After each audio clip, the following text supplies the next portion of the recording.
시청자 여러분 안녕하십니까? 한 주 또 편안히 지내셨는지요? 개인적으로 지난 주일날 제가 심하고 있는 교회에서 제가 지금 부목으로 있는데 저희 담임 목사님하고 밀고 땡기는 씨름을 하다가 어제까지 제가 조금 고통을 받다가 구체적인 얘기는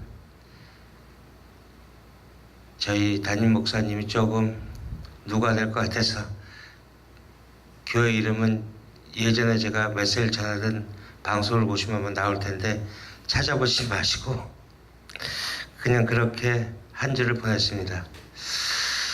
오늘은 여러분들하고 고백을 하면서 시작을 할까 합니다.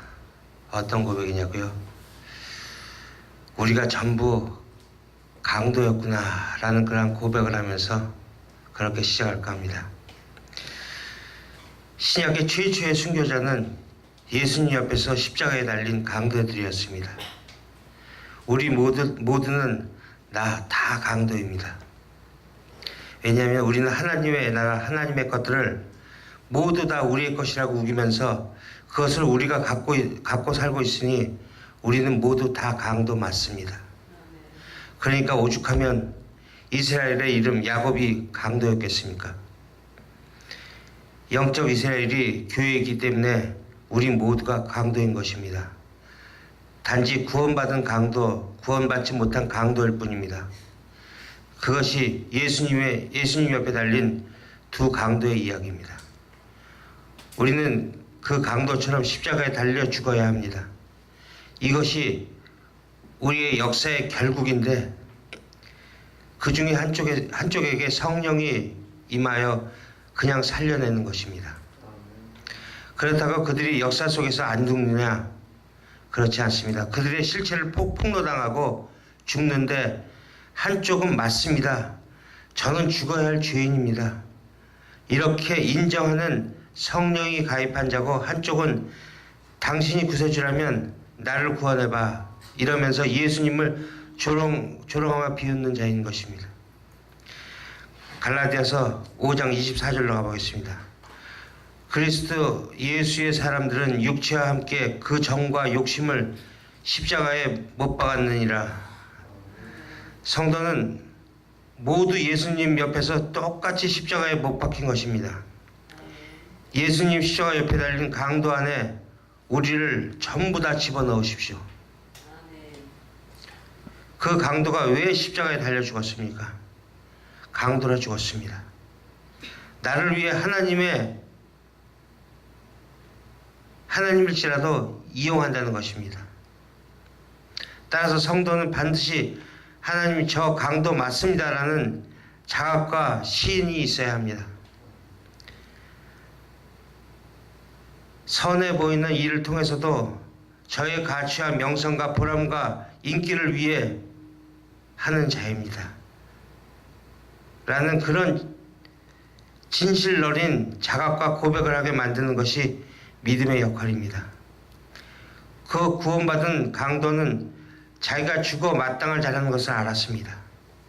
그에게 믿음이 가입하자 그 강도는 자신의 옆에 자신과 똑같은 모습으로 십자가에 달린 예수의 모습을 보면서 그분이 구세주라는 것을 깨닫게 됩니다. 믿음이 그의 눈을 열자 예수는 아무 죄 없는 하나님 나라의 왕이라는 것이 보였습니다. 그래서 당신의 나라라는 말을 감히 한 것입니다. 그분의 나라가 있다는 것을 알았습니다.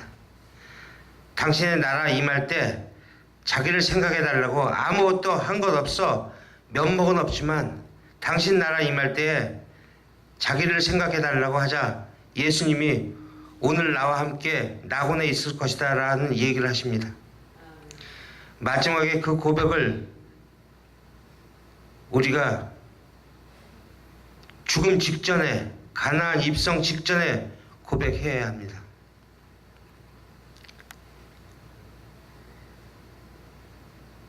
그런데 지금 현실은 다들 너무 잘나고 착하고 너무 훌륭한 인간들만 예배당에 가득 앉아 있습니다.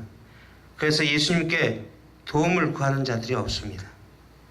오히려 상받겠다고 자신의 의를 바리바리 싸들고 가고 있는 그런 실정입니다. 그 강도는 평생 자기만을 살던 사람이라는 것을 알았고 자기는 십자가에 달려 죽어 마땅한 자라는 것을 알았습니다. 당시에는 로마에 반역한 자들만 십자가에 달려 죽었습니다. 그런데 그들은 강도였습니다. 당시 강도는 십자가에 달리지 않았습니다. 이것이 무엇을 의미하고 있냐면 하나님 나라의 통치를 반역하여 자신의 선악의 주체가 되어 살겠다고 하는 자들이 모두 강도다라는 것을 보여주는 것입니다. 하나님 나라의 반역자, 뱀들의 이야기를 하는 것입니다. 예수님 옆에 구원받은 뱀, 구원받지 못한 뱀이 있는 것입니다. 그 중에 난 뱀 맞습니다라고 하는 자들만 구원을 받을 수 있는 것입니다. 성도는 인생과 역사 속에서 날마다 그 십자가의 현실을 살게 된다는 것이 중요한 것입니다. 그래서 사도 바울이 나는 날마다 죽는다라고 했습니다. 십자가에 이렇게 한 번 박히고 끝나는 것이 아닙니다. 날마다 십자가에 못 박힙니다. 그래서 날마다 죽노라고 합니다. 그 날마다 죽는 것이 무엇이겠습니까? 구원받은 강도가 마지막 했던 이야기입니다. 나는 죄인 맞습니다. 면목 없지만 하나님 나는 아무것도 한 게 없지만 예수님이 살려주시면 저는 살 수 있습니다. 예수님에게 전적으로 의뢰하는 것입니다. 의존하는 것입니다. 날마다 죽는 것이 성도는 날마다 이 고백을 하게 된다는 것입니다. 그래서 하나님이 우리를 날마다 죽여가시는 것입니다. 이것이 날마다 지는 십자가입니다. 이것이 바로 믿음의 증거입니다.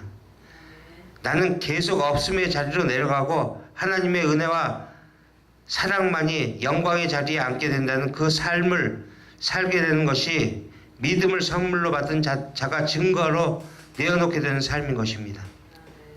그래서 사도 바울이 환난이 인내가 연단을 그렇게 낳고 연단이 소망을 낳는다고 한 것입니다.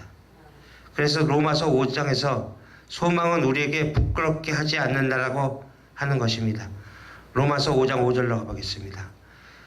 소망이 부끄럽게 아니함은 우리에게 주신 성령으로 말미암아 하나님의 사랑이 우리 마음에 부은 바 됨이니 여기서 부끄럽게 아니함이라고 번역된 어구는 정확히 번역하면 모욕하지 않는다, 수치당하게 하지 않는다라는 뜻입니다. 사도가 환난에서 시작된 소망을 이야기한 후에 굳이 소망의 가시적 현상을 설명하고 있는 것입니다. 왜냐하면 우리가 소망의 삶을 살게 되면 인간이 없음의 자리, 자신이 부인된 자리로 내려가는 것입니다. 그것이 세상에서 바라보면 부끄럽고 수치스럽고 그렇게 보일 수가 있는데 그것이 수치스럽고 부끄러운 것이 아니라고 사도 바울이 얘기하는 것입니다.